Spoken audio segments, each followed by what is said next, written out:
Purnachandra Maharaj was such a Vaishnava of substance. Пурначандра Махарадж был именно таким внутренним, богатым вайшнавом. I've never known him to be somebody who was more interested in simply some external affairs of this world. Я знал, что Пурначандра Махараджа не интересовали какие-то внешние проявления этого мира. He was not interested in these things at all. Его совсем не привлекали все эти внешние вещи. And I know that of him because of my personal association with him. Я знаю это из своего опыта личного общения с ним. And I'm sure that we'll find that for those devotees who associated with him, we'll see in their talks how he was always interested in sharing substance and not so much concerned about structure or form. Я уверен, что те преданные, которые будут говорить сегодня, делясь своими воспоминаниями о Пурначандре Махарадже, с нами также будут говорить о том, насколько глубоким внутренним содержанием отличался Махарадж, и как мало внимания и мало интереса питало к внешним условностям этого мира, структурам и формам. That is one quality of Purnachandra Maharaj that I've always appreciated. Вот именно это одно из качеств, которое я особенно ценил в Пурначандре Махарадже. And I know that he would oftentimes keep that firm commitment to substance, even at the risk of being unpopular. Я знаю, что он всегда хранил верность этому внутреннему содержанию, сути, даже рискуя иногда потерять популярность в глазах других людей. He was not simply interested in winning some popularity contest. Его совсем не интересовала победа в каком-то состязании популярности или признания окружающих людей. He was interested simply in preserving that which was passed on to him by his spiritual master. Что его больше всего волновало, что он больше всего старался делать, это сохранить то внутреннее содержание, которое он получил от своего духовного учителя. I consider these Vaishnavas very fortunate to have an intimate, close relationship with him. Я думаю, что этим вайшнавам, которым довелось общаться очень близко с Пурначандрой Махараджем, очень-очень повезло. Thank you very much. Большое вам спасибо. Это очень большая потеря для всех нас. It's a great loss for all of us, a great loss for our entire society. He was exclusively focused on Krishna, on Vrindavan, on the holy name.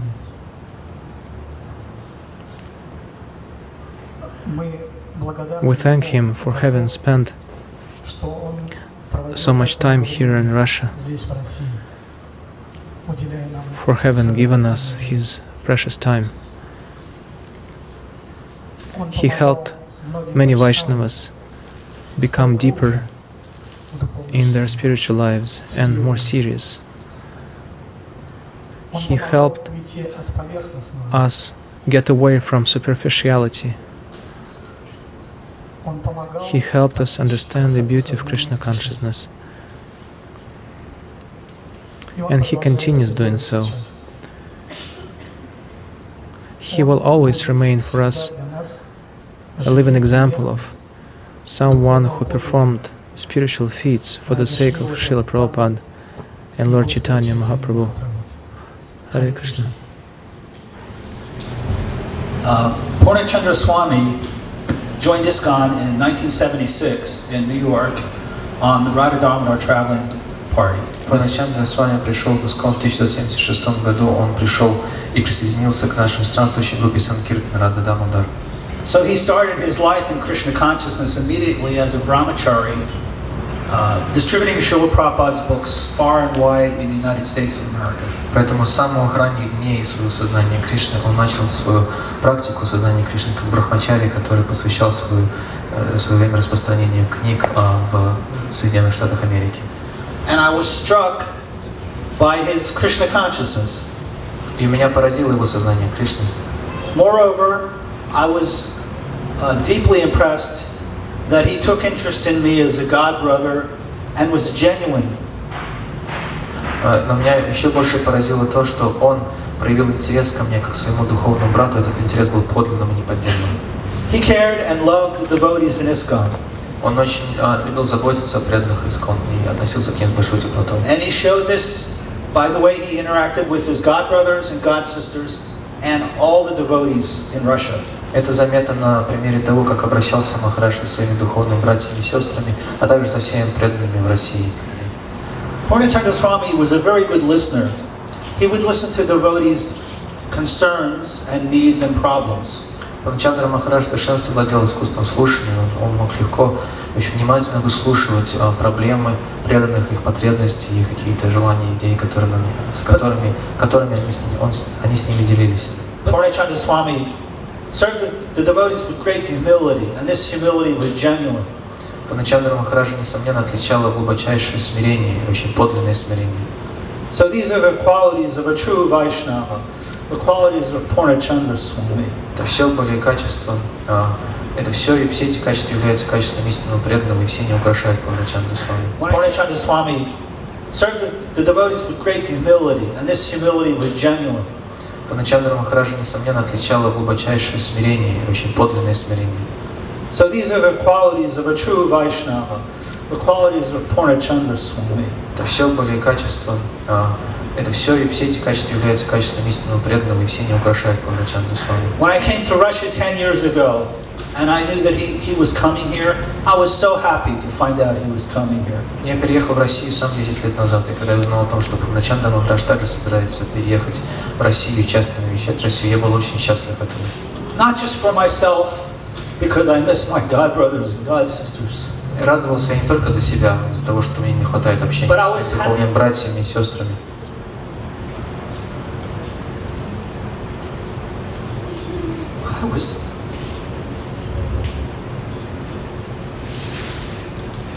I was happy for the Russian devotees that they would have this association. Но я очень радовался также за Because I know him very well. в России, за то, что они получат теперь богатство в общении, потому что я очень хорошо его знал. And I will miss him. Я буду очень тосковать по нему. За все это время All these years, over 10 years of association with him, every word of Purnachandra Maharaj came to be proved by facts. Whatever he would tell us would always come true, for sure, for certain. Once I asked him the following question: Maharaj, you don't gather big crowds, you don't have any managerial responsibilities, but if you decide for something to happen in my life or in the lives of your disciples, it happens with 100% predictability, easily. How do you manage to do this? And being a very humble person, he was humility personified. Purnachandra Maharaj just shrugged and he said, I am wondering myself. The fact is that Krishna made his mercy dependent on the mercy of his pure devotee. The essence of his teachings to me and to others was always the same, that you have the right only for one type of happiness, to be happy with the fact that your spiritual master is happy. This is the only type of happiness which is legitimately yours. When we experience the happiness of our spiritual master, this very thought could be the only source of our happiness. Then we can be happy ourselves.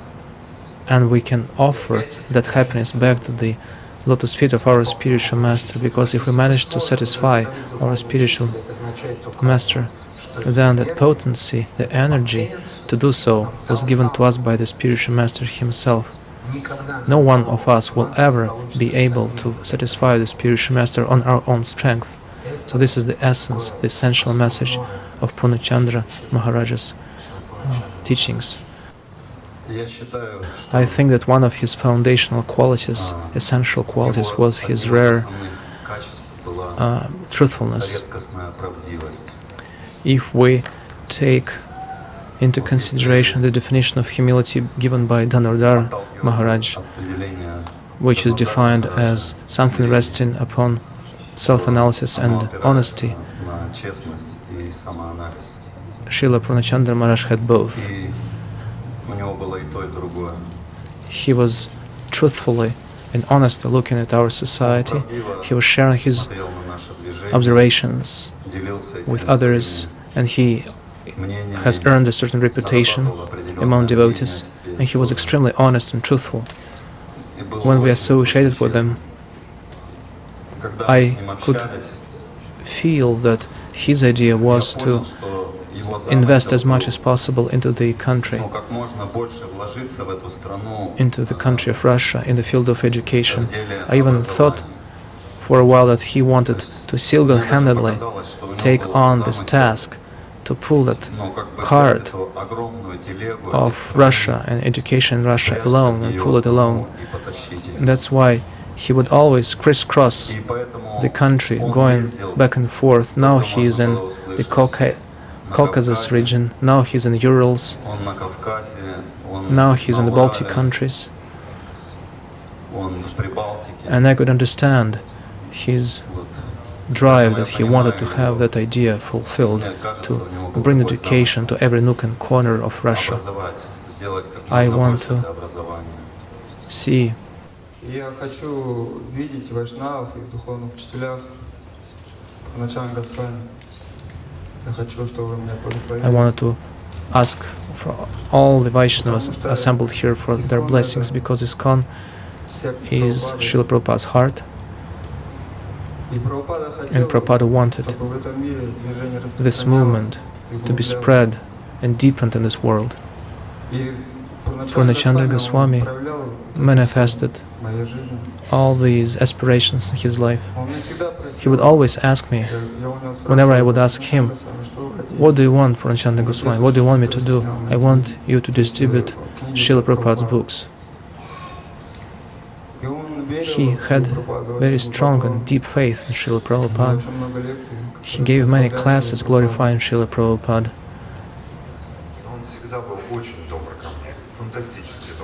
He was fantastically, wonderfully merciful towards me. I cannot recall a single instance when he would raise his voice to me, that he would give me some harsh and heavy instructions. Never. He was very meek and very gentle with me. He would chastise others, but never myself. In my heart he remains as a very gentle and very caring, very attentive and sensitive father. His illnesses were quite heavy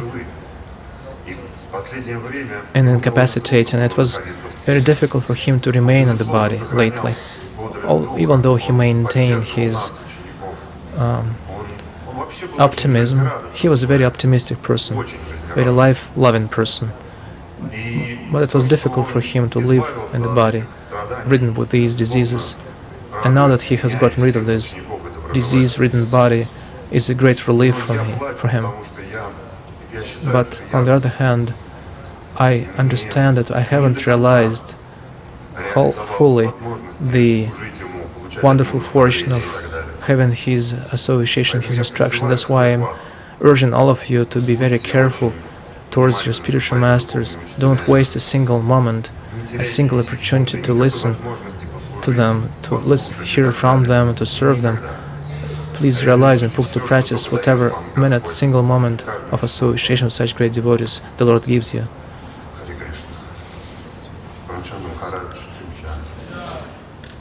Recently I received a letter from Shema Sundar Prabhu, one of Prabhupada's first disciples and very close associates. He wrote to me saying, don't even worry about Purnachandra Goswami, don't even have a single doubt for a second, because he was a very great and very humble servant of Srila Prabhupada.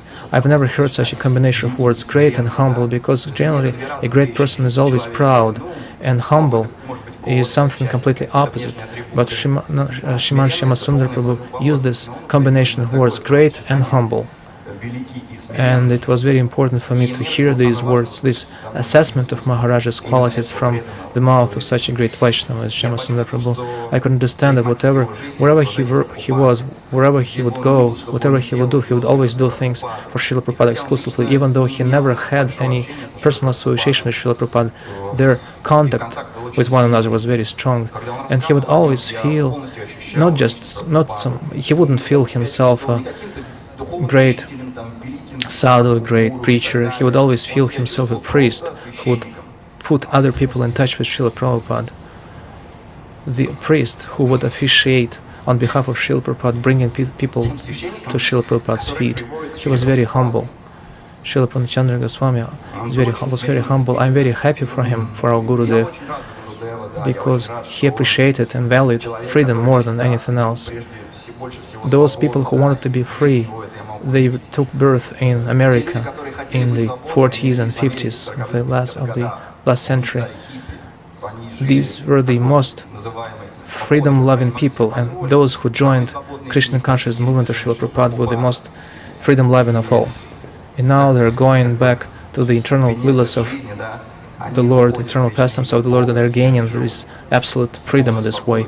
I could tell that even though I had some opportunity of association with our Guru Maharaj, for some time I would always accompany him in all his trips and travels. I would always see him off in airports and railway stations, so I'm also seeing him off now for his last trip back to the spiritual world, and I am completely confident as far as his airlines and his seat and his meals on board, because it's a very reliable airlines, Prabhupada Airlines. Everything will be very comfortable on the way back to the spiritual world for him. Please forgive me for the emotions which are overwhelming me. Once we were going back from Baku to Moscow, and upon arrival at Moscow, we saw our Guru Maharaj at the railway station in Moscow, who were meeting us and greeting us at the railway station. It was very unusual. Generally, it's as we were around disciples are greeting their spiritual master, but I can understand that when we go back to the spiritual world, we'll see our Guru Maharaj meeting us at the threshold of the spiritual world. See you later, Guru Maharaj. See you soon.